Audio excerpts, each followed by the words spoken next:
Ada, Puan je yang tak ada. Ya, ada. Balik kampung lama istri melahirkan baru. Nombor 5, 6, 7. Istri nomor 1, anak nomor 2 tapi.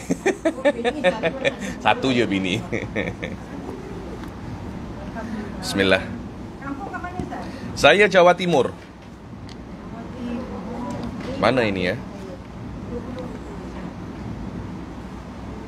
Kat Bali ya? Tak. Bali jauh, Bali luar Jawa. Saya di Jawa Timur. Namanya Tulungagung, dekat Malang. Tahu stadium baru untuk Stadium Malang kan baru dibuat. Oh iya. Puan ikut juga itu. Saya di Malang lama saya.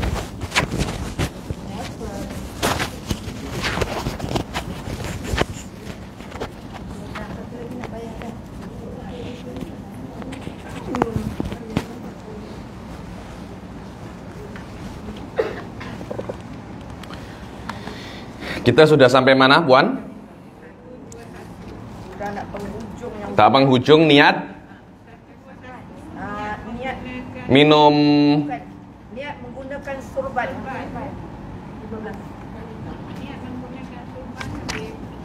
niat menggunakan sorban. Ya. Oke, sudah itu ya? Belum.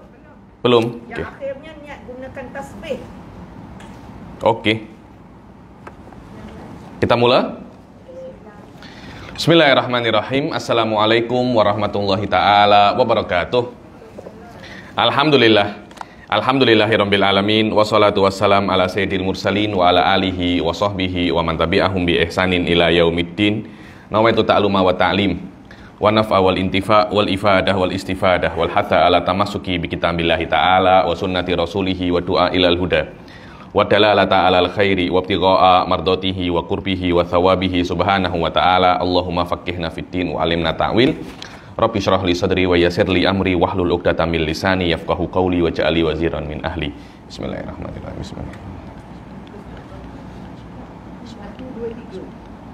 Alhamdulillah kita jumpa lagi di kelas Kitabun Niyat di Masjid ITIDA yang penuh berkah ini. Alhamdulillah sudah lama saya mengajar di sini ya. Saya macam di sini tuh mulai saya belum menikah kot. Saya belum menikah ya, sampai saya punya anak 2. Mulai saya awal PhD sampai graduate PhD, Masya Allah ya nih. Masjid ITIDA ini penuh kenangan. Kita sampai di dalam bab apa? Niyatu surban. Ada 2 ya puan-puan ya. Ada ini. Ada ini namanya apa? Rida. Orang-orang Malaysia cakapnya ini rida. Kalau ini serban. Indonesia terbalik. Karena itu kan di situ ditranslatekan niat sorban. Sorban maknanya Lilit di kepala. aywa, yang ikat di kepala. Yang ikat di kepala itu namanya imamah. Di Indonesia yang ini namanya sorban. Ini namanya sorban. Jadi yang ada di dalam sini niat memakai sorban, bukan niat memakai imamah, tapi niat memakai rida. Itu rida diambil daripada bahasa Arab. Bahasa Arabnya ini rida. Jahit. Kalau ada orang tuh nak memakai rida, apa saja niatnya? Rida itu banyak sebenarnya. Bismillah. Sebenarnya setiap rida itu wallahualam mempunyai kod masing-masing. Ada yang warna hijau, ada yang warna macam-macam. Tapi ala kullin rida adalah sesuatu yang diletakkan di bahu. Imamah yang diletakkan di apa? Di kepala. Imamah mempunyai juga kod masing-masing. Ada imamahnya orang biasa, ada imamahnya orang berilmu. Di Tarim ada imamah yang khas hanya digunakan untuk orang-orang pasar. Jadi orang-orang pasar di kota Tarim pun memakai apa? Memakai imamah. Dan imamah yang dipakai untuk orang-orang pasar tak sepantasnya dipakai untuk orang-orang ahli berilmu. Jadi orang berilmu mempunyai dress code, dress imamah yang apa namanya, code imamah yang berbeza daripada orang-orang ahli pasar, agar apa ya? Agar terbezakan mana pakaiannya ulama, mana pakaiannya bukan ulama. Jadi tidak boleh pakaian-pakaian itu dipakai semau mereka, tak boleh. Agar pakaian ulama dihormati, macam menghormati apa? Ulama. Tak macam sekarang. Sekarang orang yang masih baru belajar setahun 2 tahun pun dia punya imamah sudah macam tayar lori. Betul apa betul, Buan?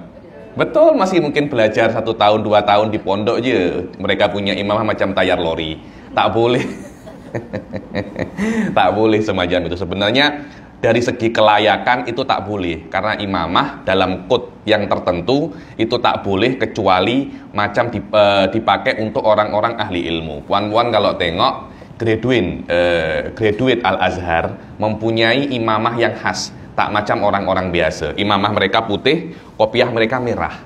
Kopiah mereka apa? Merah. Itu maknanya imamah yang dinisbatkan kepada graduate Azhar. Yang mana? Hah? Al-Hafiz kan kalau merah. Nah, itu amik daripada Al-Azhar. Merah itu lambang apa? Saya tak tahu ya bagaimana dia punya histori, tapi imamah dengan kod semacam itu dipakai untuk ulama-ulama Azhar, dipakai untuk ulama-ulama Azhar. Wan-wan kalau tengok ulama-ulama Jordan, saya di Jordan lama, mereka punya dress code imamah tak semacam itu. Jadi boleh agar dibezakan, oh ini ulama daripada kota fulan, ini ulama daripada kota fulan. Wan-wan kalau tengok para ulama Syiah, mereka mempunyai imamah berbeza. Kalau tak silap itu imamah mereka itu, kalau imamahnya putih, kofiah mereka itu hitam. Atau memang warna daripada imamah mereka itu apa? Hitam. Menandakan bahwasanya ini adalah ulama apa namanya? Syiah. Jadi imamah itu bukan hanya sekedar apa yang kita pakai di kepala, tetapi juga semacam dress code untuk menentukan siapa Anda. Untuk menentukan siapa Anda. Puan-puan kalau tengok para habaib daripada Hadramut, mereka mempunyai imamah berbeza, macam tingkat-tingkat. Betul apa tidak? Tingkat-tingkat itu tidak dipakai kecuali oleh ulama Hadramut, menunjukkan bahwasanya ini memang bukan ulama daripada selain kota Hadramut. Jadi mungkin kita bisa mengetahui ulama itu dari mana, daripada apa namanya bentuk imamahnya. Jadi imamah bukan hanya untuk yang Anda gunakan untuk sholat saja, akan tetapi juga untuk menunjukkan identiti Anda. Identiti Anda siapa dan identiti ilmu Anda dari mana. Saya kalau pakai imamah, saya akan pakai imamah style Hadramut. Kenapa? Karena ilmu saya nasabnya ke sana. Ilmu saya nasabnya ke sana. Saya tak akan pakai stylenya Al-Azhar. Nanti orang-orang Al-Azhar akan marah dengan saya. Kenapa? Loh, Habib tak pernah belajar Al-Azhar. Bagaimana Habib memakai apa namanya? Memakai imamah Al-Azhar. Nasab ilmu Habib kemana? Semacam itu. Nanti akan ada, oh saya pakai imamahnya Maroko. Sama. Tak boleh. Kenapa? Karena nasab ilmu Habib tidak ke sana. Apa saja yang kita mesti niatkan untuk memakai rida? Yang pertama adalah Anda mengikuti Rasul Shallallahu Alaihi Wasallam. Karena Rasul Shallallahu Alaihi Wasallam dalam occasion apapun dia akan memakai apa? Rida. Akan memakai rida, terutama di dalam sholat. Karena rida juga menunjukkan identiti Anda sebagai seorang Muslim. Ini untuk laki-laki ya. Perempuan takyah pakai rida. Perempuan pakai tudung, perempuan pakai tudung. Macam mana? Pakai purdah. Hah? Purdah juga sama. Puan-puan nak pakai tudung sila, nak pakai purdah sila. Sebagian ustazah kena pakai purdah sila. Tapi di dalam Islam tidak wajib memakai purdah. Karena ada perbedaan pendapat. Oh, boleh pakai, ada yang cakap pakai purdah wajib, pakai purdah tak wajib. Yang wajib tidak boleh menampakkan apa? Rambut. Tidak boleh menampakkan rambut. Adapun muka nak ditutup atau tak tidak ada masalah. Cuma yang penting ketika muka dibuka jangan make up itu 1 kilo. Dia punya tebal, itu tak boleh. Itu tak boleh. Yang kedua, ketika kita ambil rida, kita berniat untuk melakukan salah satu sunnah daripada sunnah-sunnah sholat. Dan juga niat yang ketiga, kita berniat untuk menjadikan akhyar, orang-orang baik, sorry teladan kita, majority orang baik itu memakai rida. Jadi kenapa kita mesti meniru orang baik walaupun kita tidak baik? Karena man tasyabbaha biqaumin fahuwa minhum. Barang siapa yang meniru seseorang, meniru sebuah kaum, dia nanti di hari kiamat akan dibangkitkan bersama orang tersebut. Saya memang tak baik, tapi saya nak meniru orang baik di dalam pakaian. Maka insya Allah pada hari kiamat dia akan dibangkitkan bersama orang tersebut. Jadi hati-hati puan, kalau punya anak laki-laki, nak tiru siapa? Oh, saya nak tiru Cristiano Ronaldo. Saya nak tiru Neymar, ya nanti biar dia minta syafaat dengan Neymar sana. Minta syafaat dengan apa namanya? Dengan Cristiano Ronaldo. Saya cakap kepada orang-orang itu ketika saya ceramah itu, kalau bangun tidur berdoa kepada Allah, alhamdulillahilladzi ahyani ba'da ma amatani wa ilaihin nusyur. Jangan bangun tidur tengok handphone, bangun tidur tengok ada WhatsApp apa tak. Nanti pada hari kiamat sila minta syafaat kepada Samsung, minta syafaat kepada iPhone. Jangan, kita minta syafaat kepada Allah dan Rasulnya. Yanwi tasyabbuh bisolihin, berniat untuk meniru orang-orang soleh. Yanwi takthir sawadil akhyar, berniat untuk memperbanyak orang-orang baik. Di dalam para lifestyle-nya para habaib yang masih klasik, saya pernah baca perkataan-perkataan daripada Al-Habib Abu Bakar Segaf daripada Gresik.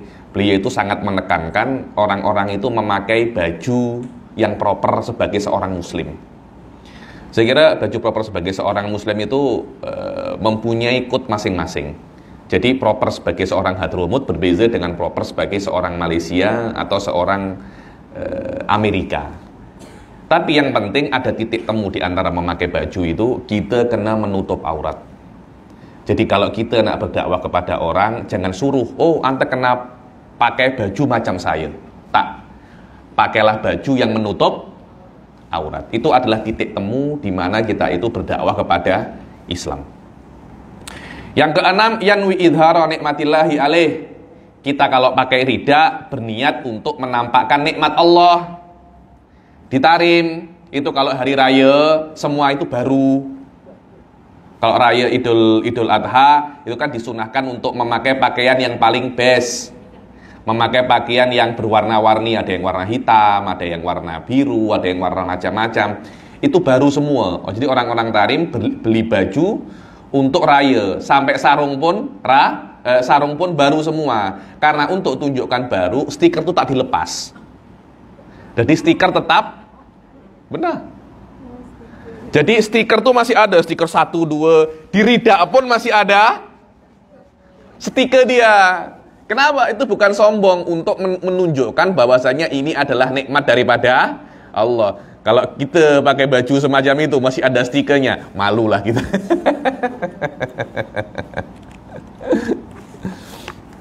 Yang ketujuh, yanwi ikmalal libas. Kita berniat untuk menyempurnakan baju kita. Baju kita ada baju yang cukup, yaitu untuk menutup aurat. Tapi kalau Anda nak memakai baju yang paling sempurna, ya pakai ridak dan pakai apa namanya? Imamah atau sarban sama. Yang kedelapan, yanwi ittikhad zinah inda kulli masjid, yakni berhias ketika datang ke masjid. Maknanya berhias jangan nak pergi ke mall saja. Kalau pergi ke mall, Masya Allah, minyak wangi itu 1 kilometer sudah tercium. Betul apa tak? Tuh, ya ini masuk apa namanya, sudah 1 kilometer, Masya Allah, ini minyak wangi blueberry atau minyak wangi apa. Tak ada masalah, tapi ke masjid minimum juga sama ketika kita ke mall, juga kaca, juga handsome, juga cantik. Kenapa? Agar orang-orang itu tahu bahwasanya umat Islam itu bukan umat yang tak kemas, umat yang kemas. Ke masjid pun kemana-mana kita kena apa namanya kemas. Dan diantara kita tampak kemas, kita menggunakan aksesori kita untuk beribadah. Di antara aksesori kita beribadah adalah apa ini? Rida. Jangan hanya tas saja. Kalau bag, Masya Allah, aksesori bag, Masya Allah, Gucci, Coach, Versace. Aksesori yang macam itu kita benar-benar fokus. Tapi karena aksesori kita untuk apa namanya, untuk beribadah juga mesti ada. Inilah sikit tentang niat-niat apa namanya, memakai rida. Kemudian niat yang selanjutnya adalah niat ittikhad sa'ah wasiroiha. Sa'ah ini watch. Apa niat kita memakai jam? Dulu itu jam apa ya? Jam pasir yang macam ini. Apa cakapnya Malaysia itu? Kita rebus telur. Iya, rebus telur. Nanti kita balik.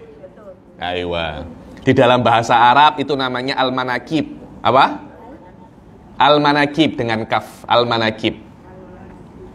Dulu itu jam itu tak semacam ini. Sekarang kan ada jam pintar. Makna jam pintar di setiap negara dia akan berubah. Macam handphone nih. Ketika di Indonesia nanti jam dia akan berubah waktu dia, waktu Jakarta.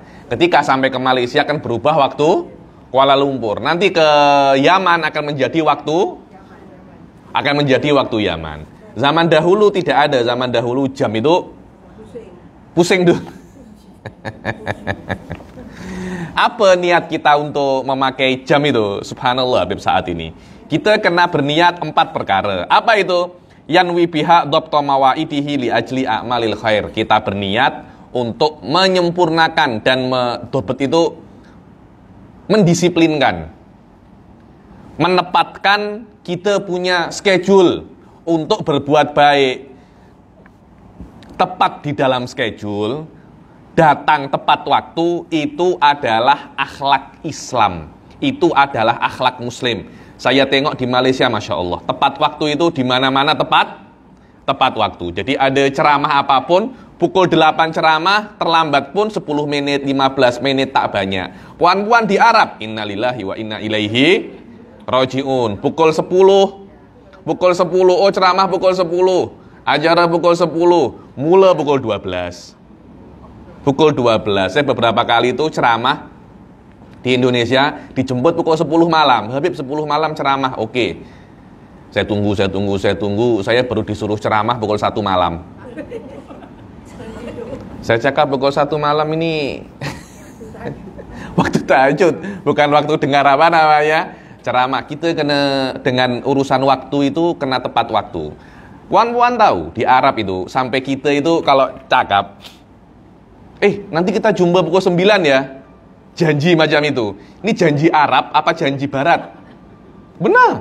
Janji Arab atau janji Barat? Maknanya kalau janji Arab pukul 9 cakap 10, pukul 11, pukul 12, tak ada macam tu. Jadi waktu dia tak apa namanya?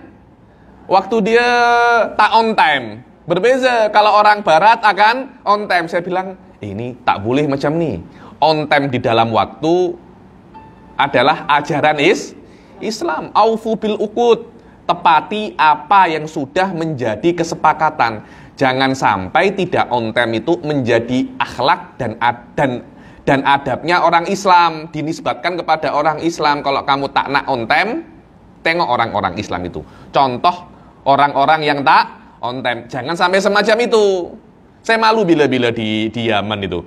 Ini sa'ah Arabi wala sa'ah Inggrizi. Dibilang appointment Arab atau appointment Barat, kan macam tak elok kan. Jadi macam orang-orang Arab itu tak punya apa namanya, disiplin. Tak boleh semacam itu.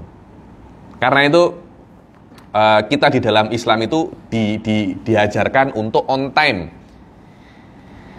Dan adanya jam, waktu, itu untuk bagaimana kita itu mendisiplinkan kita punya schedule untuk beramal kebaikan. Yanwi dhabta awqatis sholawat, kita berniat, ya Allah, aku beli jam ini, sawaun jam biasa atau iPhone watch, untuk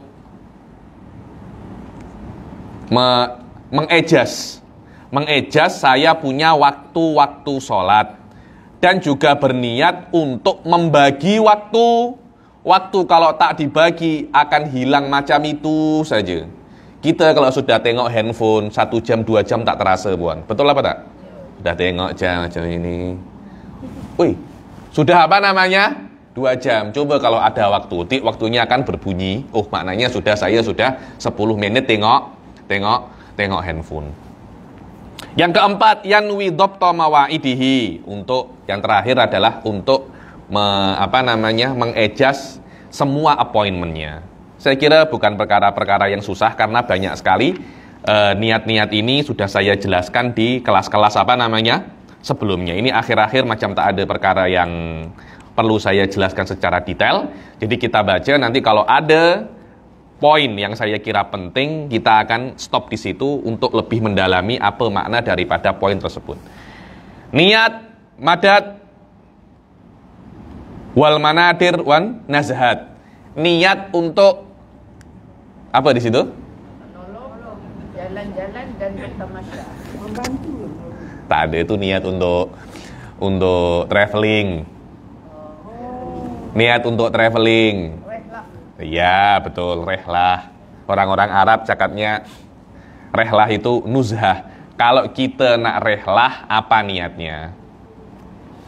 Banyak orang-orang itu rehlah niatnya makan angin, jangan ya. Kenapa Anda nak ke Kelantan, nak makan angin je? Jangan. Makan angin tuh tak ada pahalanya. Tak ada pahalanya. Anda mesti ada niat-niat tertentu. Sebagian ulama malah mengatakan hanya makan angin mungkin tidak memperbolehkan Anda itu qashar sholat. Sebagian ulama mengatakan semacam itu. Karena kalau Anda bepergian lebih daripada 90 km, Anda diperbolehkan untuk qashar sholat dan jamak sholat. Maknanya Anda boleh sholat duhur dan asar satu waktu dan hanya 2 rakaat. Kecuali kalau niat Anda itu niat tak oke. Kenapa saya nak bepergian? Saya nak ke Amerika. Kenapa saya nak berjudi? Saya nak ke Las Vegas. Ketika itu walaupun Anda bepergian 1000 km tidak diberi facility oleh Allah untuk jamak dan qashar. Dan begitu pula para ulama mengatakan di antara niat-niat yang mungkin kita tidak bisa untuk jadikan dia itu qashar adalah kalau hanya nak makan angin. Kenapa nak ke Kelantan? Nak makan angin je. Sebagian lagi nak pergi kemana tak tahu, biarlah kaki yang membawa. Ada semacam itu. Nak kemana? Nak pergi kemana? Biarlah roda berputar. Jangan tanya aku. Tanya saja rumput yang bergoyang. Tanya daun yang berhembus, atau tanyalah angin yang berhembus. Nak kemana anta? Saya tak tahu. Tengok nanti hati macam mana. Sekarang saya nak jalan je. Jalan-jalan.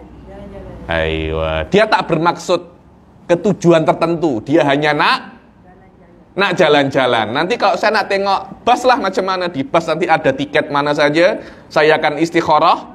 Oh, ada tiket ke Kelantan. Saya akan ambil lah ke Kelantan. Kenapa? Saja-saja. Saja-saja. Itu di dalam Islam tak oke semacam itu. Kenapa? Karena yang namanya safar itu bukan sesuatu yang selesa.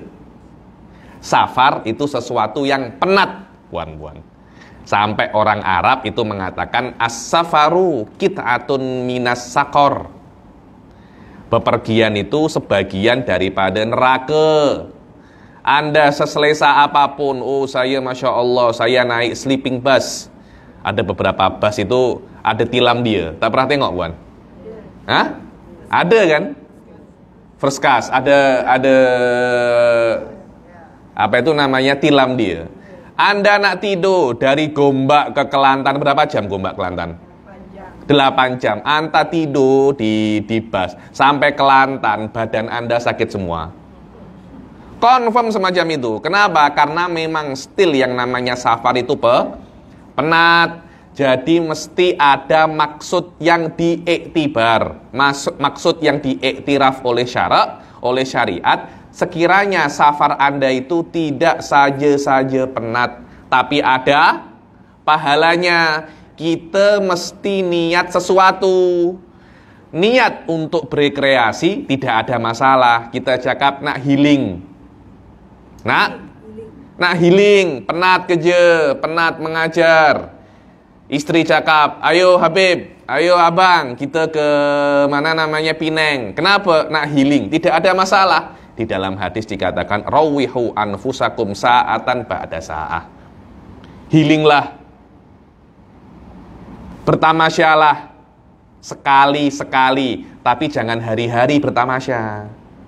Ada orang itu, hari ini kita ke Pineng, esok kita ke Labuan, esok lagi kita ke Sarawak, esok lagi kita ke Sabah. Ini sudah bukan healing lagi ini killing. Bukan healing ini saya cakap. Yanwi idkhala surur ala ashabihi. Kalau Anda anak bertamasya, berniatlah untuk memasukkan rasa bahagia kepada kawan-kawannya, kepada istri, kepada anak. Yanwi tarwihan nafsi. Berniat untuk tarwih. Tarwih itu menghibur diri. Subhanallah, dulu kita itu di Hadramut. Kita di Hadramut itu untuk hal-hal tamasya ini sikit-sikit teruk ya.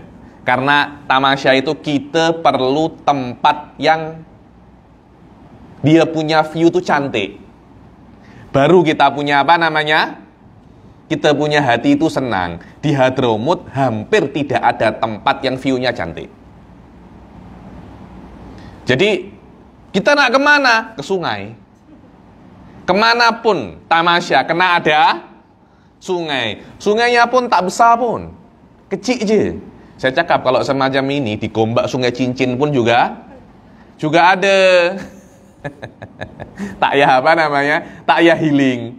Terus mereka kalau tak ke sungai, ke kebun. Kebun itu jangan puan-puan pikir macam kebunnya Malaysia, dia punya pokok beribu-ribu, tak. Pokok dia hanya 2-3 ekor je. Dia punya pokok sikit je. 2-3 pokok, Masya Allah, ini kebun. Ya sudah, kita kena tengok pokok itu, kemudian mungkin makan, pulang. Itu namanya apa? Tamasya di Hadramut. Tapi macam itu saja orang-orang Hadramut itu sudah senang. Sampai sebagian orang Hadramut datang ke Asia Tenggara ini, ke Indonesia, ke Malaysia, ke Brunei, tengok bunga terkejut. Ini benar bunga kah? Ini bukan plastik kah? Ini bukan plastik kah? Atau mereka sewa swimming pool. Sewa swimming pool. Yang ketiga adalah berniat untuk belajar bagaimana nak bantu kawannya. Puan-puan, karena ketika safar, kalau namanya bertamasya, itu kan kita kena pergi tak dekat, pergi jauh, mungkin 1 jam, 2 jam. Puan-puan kalau nak ingin tahu bagaimana tabiat asli kawan puan, ada 3 cara. Kalau puan-puan hanya jumpa ketika di majelis taklim, semua akan tampak cantik, semua akan tampak baik. Oh, Masya Allah, Kak Mimi itu baik sangat. Iya, jumpanya hanya di majelis taklim, jumpa hanya di masjid, confirm baik. Terus bagaimana kita nak tahu tabiat asli kawan kita? Yang pertama, Anda kena menjadi jirannya. Jadi puan-puan hari-hari tengok siapa orang ini, apa pekerjaan dia sehari-hari, akan tampak. Dan yang kedua, kena berbisnis dengan dia. Biasanya orang kalau berhubungan dengan uang, tampak dia punya sifat asli. Orang ini baik atau tak. Berapa banyak orang-orang itu saya tengok baik sangat. Ketika berurusan bisnis dengan dia, Masya Allah, tipu. Tipu, benar, tipu dia tipu. Kenapa? Tak boleh tahan dengan uang. Yang ketiga, kena musafir dengannya. Coba bila-bila ajak Kak Meme kemana, ke Johor, ajak kawan Anda ke Johor, macam mana tabiat asli dia. Karena ketika Anda bepergian, semua tabiat orang, semua sifat orang akan tampak.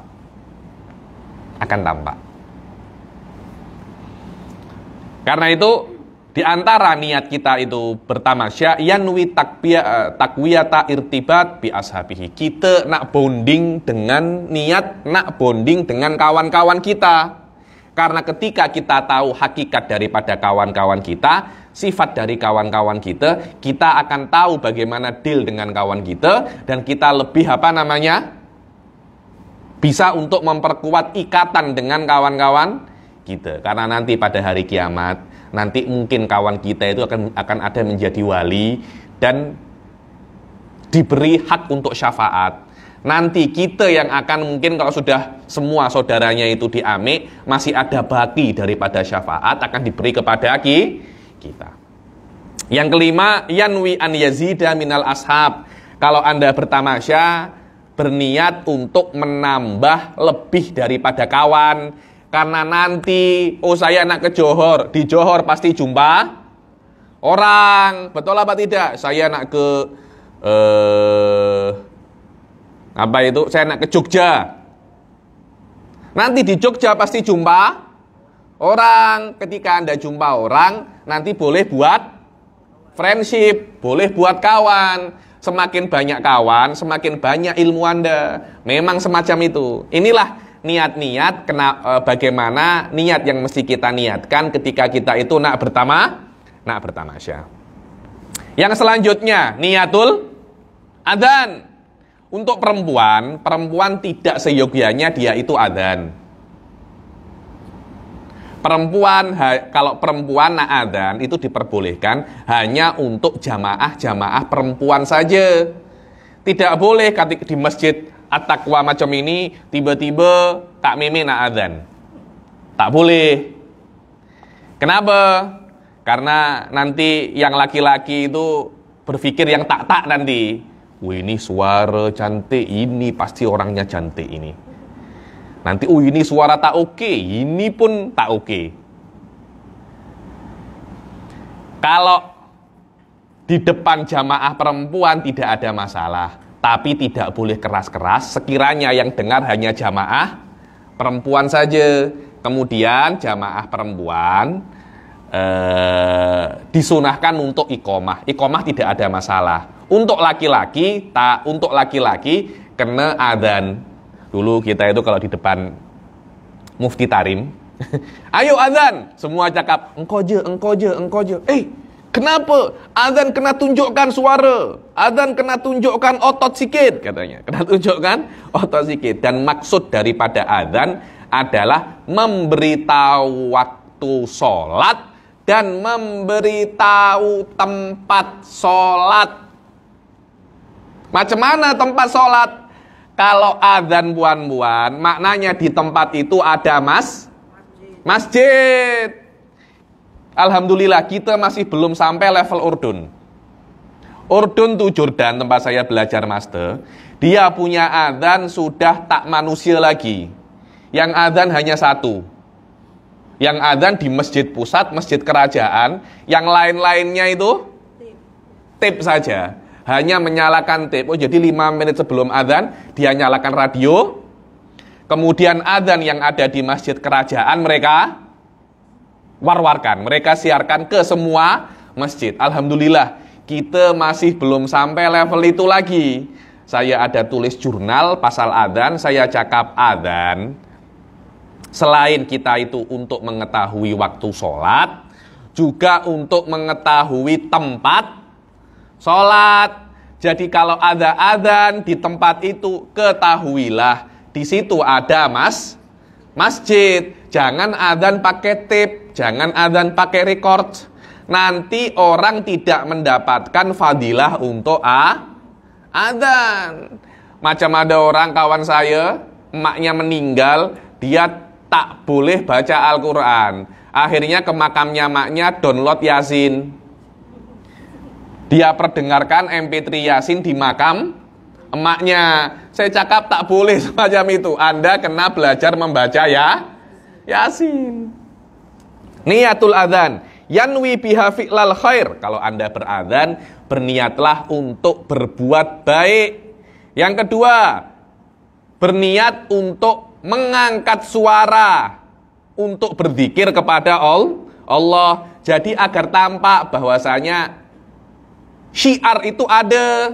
Alhamdulillah ya kita tak sampai level negara-negara yang bukan Islam. Yang adzan itu tak boleh. Adzan itu kena di di radio. Tak boleh untuk siarkan. Jangan sampai kita sampai derajat semacam itu. Masya Allah, adzan di Malaysia ini seronok. Masjid situ adzan, masjid situ adzan, masjid situ adzan. Jadi kita merasa bahwasanya kita ini tempat Islami. Yang nomor 3, yanwi bihil hath ala huduri sholat. Kalau ada orang itu adzan, berniat untuk memotivate untuk hadir sholat. Dan kalau ada orang muadzin, cari yang suaranya itu elok. Jangan yang suaranya itu tak elok. Kenapa? Kalau sudah adzan saja suaranya tak elok, orang itu nak hadir ke masjid malas. Apa ini masjid? Adzan pun tak kena. Adzan kena seronok, suara dia kena bass. Terus adzan kena lafadznya itu pas, kena lafadznya itu tepat. Jangan dibalik-balik. Waktunya juga kena tepat. Dan yang adzan kena orang muslim, tidak boleh selain muslim. Habib, apakah adzan perlu wudhu? Tidak. Habib, apakah orang haid boleh adzan? Boleh. Habib, apakah orang junub boleh adzan? Boleh, tidak ada masalah. Tapi kena tepat. Kenapa? Tepat. Yang paling penting adzannya kena tepat. Allahu Akbar sampai akhir. Jangan Allahu Akbar, Allahu Akbar. Hayya 'alas shalah, hayya 'alal falah. Engkau ini nak adzan apa nak main-main? Adzan kena tepat, waktunya pun juga kena tepat. Yang keempat, kan yanwiya bihi an yasyadalahu kullu man yasma'a sautahu annahu yadhkurullah. Berniat agar setiap perkara yang mendengarnya nanti akan menjadi saksi bahwasanya dia itu beradzan. Karena semua puan-puan benda-benda ini hidup. Di dalam sebuah ayat dikatakan bahwasanya yang maknanya semua yang ada di dunia ini bertasbih kepada Allah. Maknanya pokok pun bertasbih, binatang pun bertasbih. Aywa, cuma levelnya tak sampai levelnya manusia. Manusia berbeda dengan makhluk-makhluk yang lain karena diberikan akal. Akal ini yang membuat manusia itu bisa untuk ditaklif menjadi mukallaf. Makhluk-makhluk yang lain tidak mukallaf, tapi mereka mempunyai level daripada kehidupan yang cukup bagi mereka untuk bertasbih. Dan mereka juga bisa mendengar nanti pada hari kiamat, pokok, batu, meja, gelas akan diberi kehidupan yang sempurna oleh Allah untuk menyaksikan, untuk bersaksi apa saja kebaikan dan keburukan yang diperbuat di dekatmu. Oh, saya dulu pernah ada orang bermaksiat di sampingku. Oh, di sampingku ini ada orang berbuat taat. Nanti meja ini pun akan diberi kehidupan oleh Allah untuk cakap. Engkau dibuat apa di dunia? Alhamdulillah, saya itu dibuat oleh jamaah-jamaah masjid At-Taqwa TTDA ini untuk dijadikan meja untuk kelas-kelas agama. Dia akan bersaksi. Dia akan apa namanya? Bersaksi. Lepas itu oleh Allah dihancurkan. Hanya untuk bersaksi saja. Karena meja, binatang tak akan masuk surga. Juga tak akan masuk neraka. Kecuali beberapa binatang. Macam anjingnya Ashabul Kahfi. Itu cerita lain. Nanti pokoknya yang biasanya dijadikan oleh Rasul bersandar ketika Rasul itu berkhutbah. Itu nanti exception oleh Allah akan dimasukkan apa namanya? Surga. Yanwi izalatal munkar anit takhalluf anis shalah. Ya Allah, saya ini beradzan, saya berniat untuk menghilangkan kemungkaran, yaitu tidak datang ke sholat. Insya Allah kalau saya ini adzan, orang dengar saya beradzan, nanti akan banyak orang datang kepada sholat. Berniat an yasyadalahu kullu man yasma'u sautahu bisyahadah. Yakni saya berniat kalau saya beradzan akan banyak orang menyaksikan saya ini iman. Karena kalau ada orang adzan, confirm dia adalah seorang muslim. Confirm, karena tidak boleh adzan itu orang yang tak muslim. Karena ada aksesori, puan, yang tidak akan diperbuat kecuali oleh orang Muslim. Di antara perkara yang tidak akan diperbuat kecuali oleh orang Muslim adalah adzan. Oh, maknanya Habib Fulan pernah adzan, Fulan pernah adzan. Maknanya dia orang Muslim. Yang ketujuh, yanwil amra bil ma'ruf. Ya Allah, aku berniat untuk amar ma'ruf dan menyibukkan diriku untuk berzikir kepada Allah. Dan juga berniat agar orang-orang yang lalai kepada Allah juga berzikir, karena adzan akan menjadikan orang yang mendengarnya ingat kepada Allah. Kalau ada adzan berkumandang, puan-puan dalam keadaan kelas, diam dulu. Apapun pekerjaan puan, ketika adzan, diam. Beri adzan apa namanya? Laluan. Jangan kalau ada masak, berhenti dulu. Nak kemas rumah, berhenti dulu. Nah, mop rumah, berhenti dulu sampai adzannya selesai. Lepas adzannya selesai, teruskan pekerjaan puan dulu. Ketika kita itu di Hadramut, kalau kita itu belajar ketika adzan, kita pasti berhenti dulu. Lepas adzan baru kita apa namanya? Teruskan. Berniat untuk menampakkan syiar daripada syiar-syiar Islam. Adzan ini menurut saya kalau kita belajar fikih ya lebih dalam lagi, adzan ini dia bukan sunnah biasa, tapi dia itu sunnah untuk dia sebuah perkara untuk mengidentify sebuah kaum ini kaum Islam apa tidak. Jadi Rasul Shallallahu Alaihi Wasallam dulu ketika menyuruh Sayyidina Khalid bin Walid atau tentaranya untuk menyerang sebuah kampung untuk berdakwah atau nak menyerang, beberapa kampung itu nak masuk Islam itu dihalau. Ketika dihalau, Rasul akan marah. Saya ini jangan halangi saya untuk berdakwah. Saya tak akan serang Anda. Saya hanya nak berdakwah. Jadi salah kalau orang-orang itu mengatakan bahwasanya Islam itu tegak dengan perang. Tak. Rasul hanya memerangi orang-orang yang kalau Rasul itu berdakwah, mereka akan halau. Mereka akan larang. Ketika itu tak boleh, karena tugas daripada Rasul untuk berdakwah. Sebelum diserang pun Rasulullah akan memerintahkan kepada para panglimanya, jangan kamu serang dulu, tunggu 1-2 hari, tengok kampung ini ada adzan apa tidak. Apakah ada syiar daripada syiar-syiar Islam atau tidak.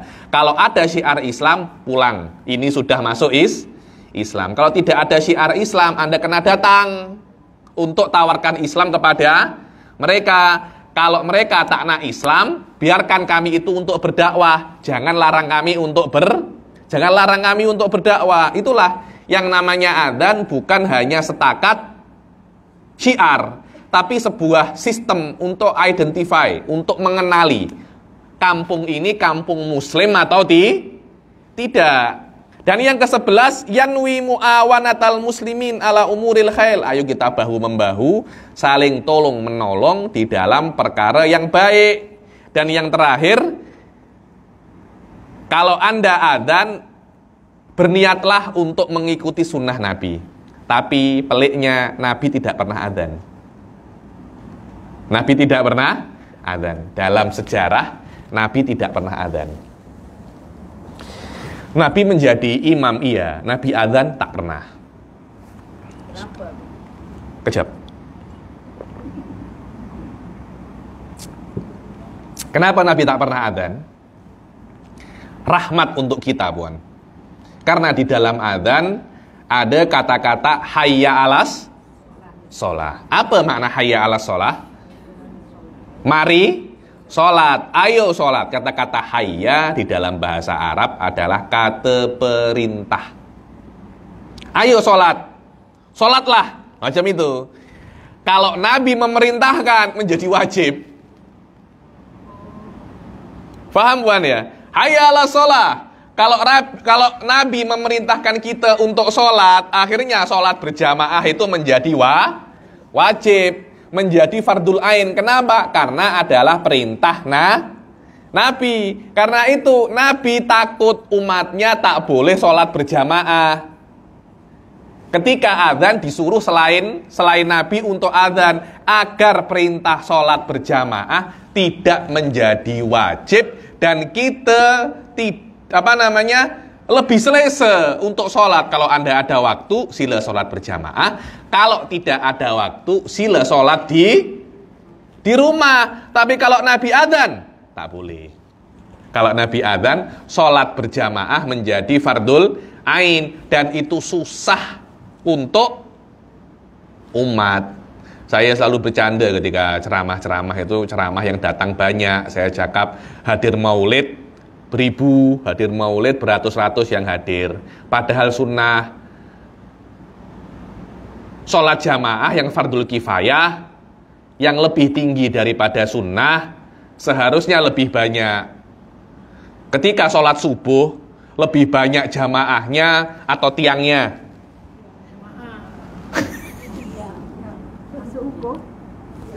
Kalau sholat jamaah subuh lebih banyak tiangnya apa jamaahnya? Tiangnya biasanya itu. Orang-orang subuh banyak tidur.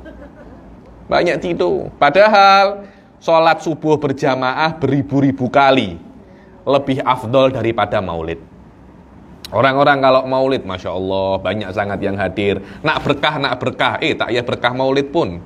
Berkah sholat berjamaah lebih banyak. Jangan kita fokus kepada perkara yang sunnah, tapi kita pertinggalkan perkara yang fardul kifayah. Alhamdulillah, hukum sholat berjamaah itu fardul kifayah. Jadi kalau di masjid sudah ada yang sholat berjamaah, kita tak perlu sholat berjamaah lagi. Tapi still pahala daripada sholat subuh, terutama sholat subuh berjamaah ya. Guru saya itu selalu menekan kepada saya, tak ada wahai Ali, ketika saya masih budak lagi, masih ambil degree itu, tak ada ya Ali macam sholat subuh berjamaah. Jadi kalau sudah subuh, ayo bangun, kemana? Ke masjid. Lepas masjid mungkin wirid, nak tidur sekejap tak ada masalah. Tapi jamaah kena di masjid itu pahalanya sangat besar sekali. Begitu pula puan-puan kalau suaminya sudah subuh, suruh sholat berjamaah, jangan peluk lagi. Sudahlah bang, jangan ke masjid bang, sini jelah bang sama aku bang. Saya ceramah macam itu. Ada yang macam itu di sini, semua Habib. La haula wala quwata illa billah. Inilah niat untuk adzan. Sekarang kita akan masuk niat yang selanjutnya, yaitu niat syurbil asirat. Ada yang nak tanya sebelum saya masuk niat ini? Sebelum adanya syariat untuk azan ini. Ini sejarah lah Ustaz saja tahu ya. Masa sebelum Nabi ini macam nak solat? Ibrahim ada tak azan ke tidak? Tak ada. Dulu macam ini. Adzan ini dia ni sedikit spesial buan. Saya ada tulis jurnal pasal adzan. Saya saya serahkan di kampus untuk jadi kolokium namanya itu. Jadi ada perkumpulan setiap bulan untuk student postgraduate, untuk dia punya jurnal-jurnal. Saya ikut pasal adzan ini dan saya bahas hikmah adzan dan histori daripada adzan. Jadi adzan ini, adanya adzan, dia tak macam perkara-perkara yang lain. Adzan ini awalnya Rasulullah ketika di Madinah, Muslim ini sudah mulai banyak. Akhirnya ketika Rasulullah itu duduk, para sahabat ini macam buat cadangan. Ya Rasulullah, Muslimin sudah mulai banyak. Kita perlu satu sistem untuk memberitahu bila waktu sholat, karena banyak orang muslim terlambat, banyak orang muslim ini. Saya kira kalau ada satu sistem untuk memberitahu bila waktu sholat, insya Allah para sahabat ini akan lebih selesa untuk datang sholat. Oke, engkau nak apa? Apa ya? Kita buat kalau waktu sholat kita nyalakan api di atas Masjid Nabawi. Jadi kalau sudah waktu sholat kita boleh tengok api. Oh, sudah ada api, maknanya waktu sholat. Rasul tak setuju. Jangan, itu caranya orang Majusi. Majusi itu menyembah api. Nanti akhirnya Islam dikira agama yang sama macam Majusi. I see. Ada yang cadangan lagi, ya Rasulullah, kita pakai trompet. Jadi kalau waktu sholat, bung. Oh, maknanya sudah masuk waktu sholat. Jangan, itu macam Yahudi pakai trompet. Alamak, apa lagi ya Rasulullah? Ada, terakhir, apa? Lonceng. Pakai lonceng, kita pakai lonceng aja. Jadi ketika waktu sholat zuhur, ding, aja gitu. Maknanya sudah masuk waktu zuhur. Rasulullah tak setuju. Jangan, itu macam orang Nasrani. Orang Hindu pun juga sama kan. Saya pernah tengok di kuilnya di Batu Cave itu pakai lonceng macam ini. Jadi lonceng dipakai untuk selain Islam. Rasulullah tak setuju. Kenapa? Agar Islam tak macam agama-agama yang lain. Akhirnya semua itu pulang. Dan semua pulang terfikir. Semuanya memikirkan bagaimana nak cari cara untuk waktu sholat ini. Semua pulang ke rumah terfikir, macam mana ya? Dengan pikiran itu mereka tertidur. Sampai ada satu sahabat bermimpi jumpa orang bawa lonceng. Di dalam mimpi itu, mau tak engkau jual loncengmu kepadaku? Untuk apa? Ini kita nak perlu sistem untuk memberitahu waktu sholat. Mungkin loncengmu itu akan berguna. Jangan. Aku ajari kamu cara untuk mengetahui waktu sholat. Lebih baik daripada lonceng. Apa? Aku ajari kamu kalimat. Diajari hanya Allahu Akbar, Allah ila akhirihi. Orang itu datang kepada Rasulullah. Wahai Rasulullah, aku tadi malam mimpi. Mimpi apa engkau? Mimpi diceritakan aku jumpa orang, dia bawa lonceng, dia bawa trompet, aku nak beli, dia tak boleh. Dia malah mengajari aku beberapa kalimat. Kalimat apa itu? Allahu Akbar, Allahu ila akhirihi. Masya Allah, ini adalah wahyu yang diturunkan oleh Allah melewatimu.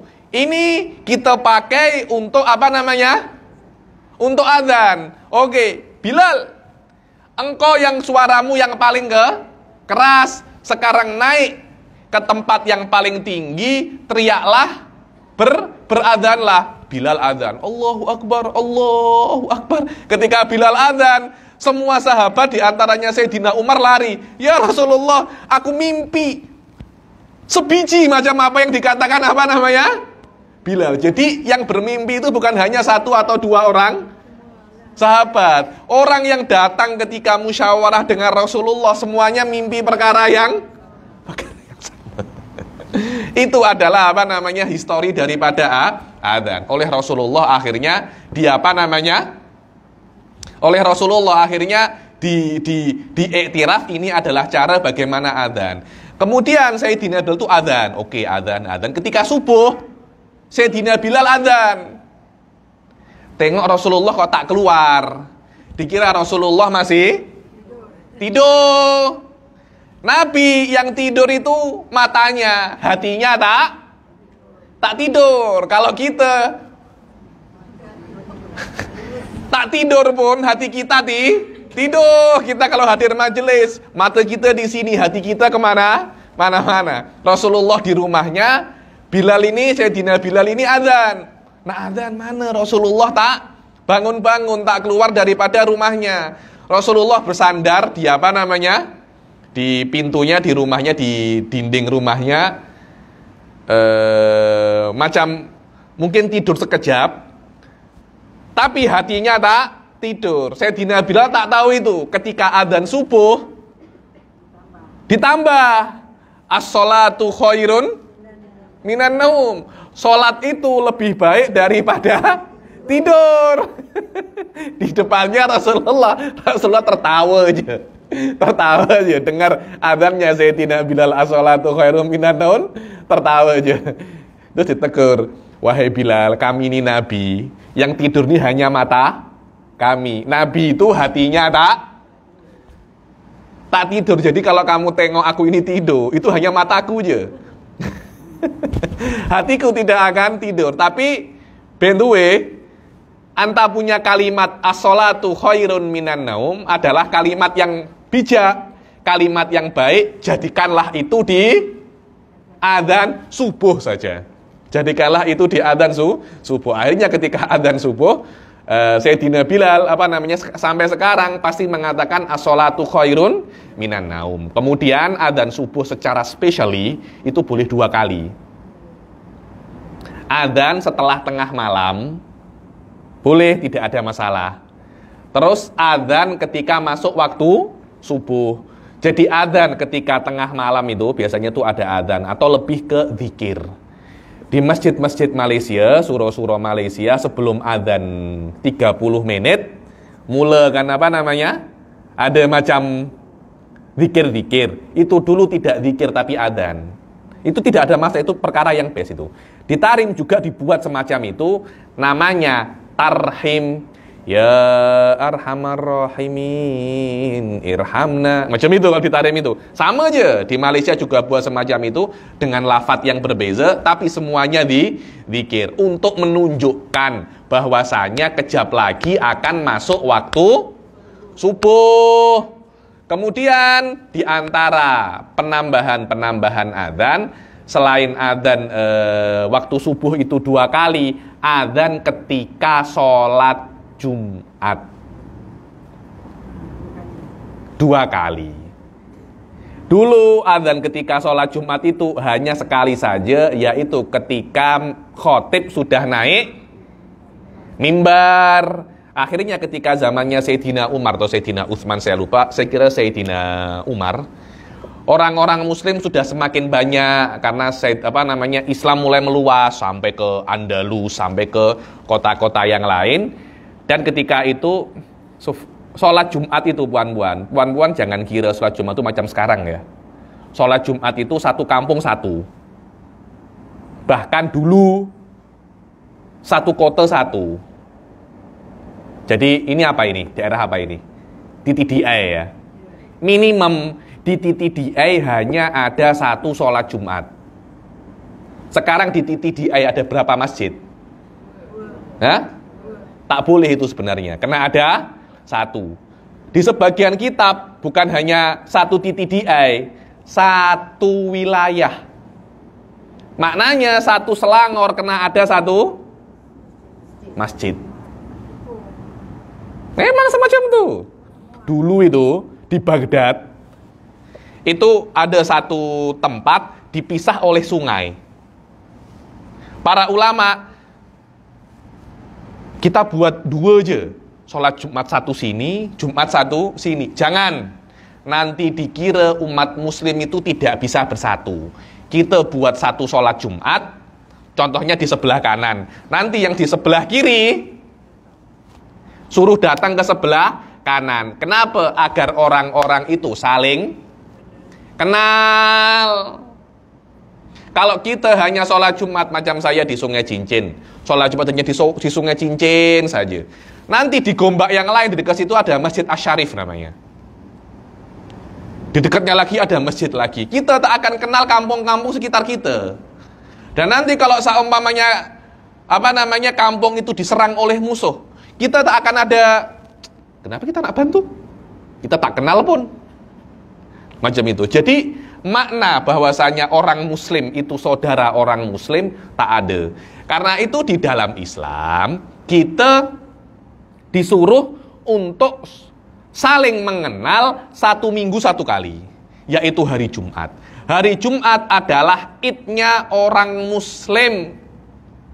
Idnya orang muslim. Bayangkan kalau di 1 KL ada 1 sholat Jumat. Nah jadi apa itu? Berapa puluh ribu orang yang datang? Berapa juta?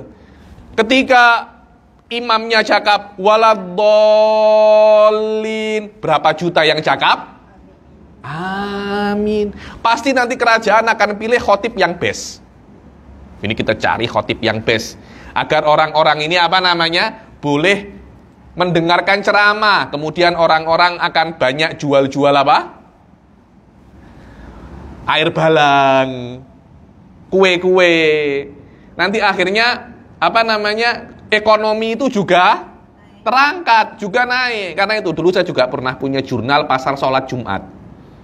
Ketika saya paparkan pasal apa yang saya tulis dalam sholat Jumat, UIA suka. Wah, ini kena masuk majalah UIA. Saya juga saya apa namanya, kepala itu cakap ini kena masuk majalah UIA. Saya oke aja, tidak ada masalah. Karena sholat Jumat selain dia itu sholat, dia mempunyai maksud apa? Mempersatukan umat Muslim, agar umat Muslim itu bersatu, satu sama lain, saling mengenal. Karena yang datang itu banyak. Pada zaman dahulu tidak cukup satu adzan, yaitu adzan ketika imam ketika imam naik mimbar, tak cukup puan. Akhirnya Sayyidina Umar dan Sayyidina Utsman itu bermusyawarah. Oke lah, kalau memang tidak cukup satu, bagaimana kalau kita buat dua adzan? Adzan yang pertama adalah adzan untuk masuk waktu zuhur. Ketika masuk waktu zuhur ada adzan. Adzan yang kedua adalah adzan ketika khatib naik mimbar. Yang tidak boleh berjual beli adalah adzan yang kedua. Di dalam Al-Quran, idza nudiya lis-sholati min yaumil jumu'ati fas'au ila dzikrillahi wa dzarul bai', itu adalah adzan yang kedua, yaitu adzan ketika khatib naik mimbar. Kalau khatib sudah naik mimbar, tinggalkan perkara-perkara selain prepare untuk pergi sholat Jumat. Di antaranya adalah berdagang, jual beli, tinggalkan. Tapi setelah adzan masuk waktu Jumat, adzan masuk waktu zuhur, adzan yang pertama, hukumnya makruh, bukan haram. Inilah sikit pasal apa namanya adzan.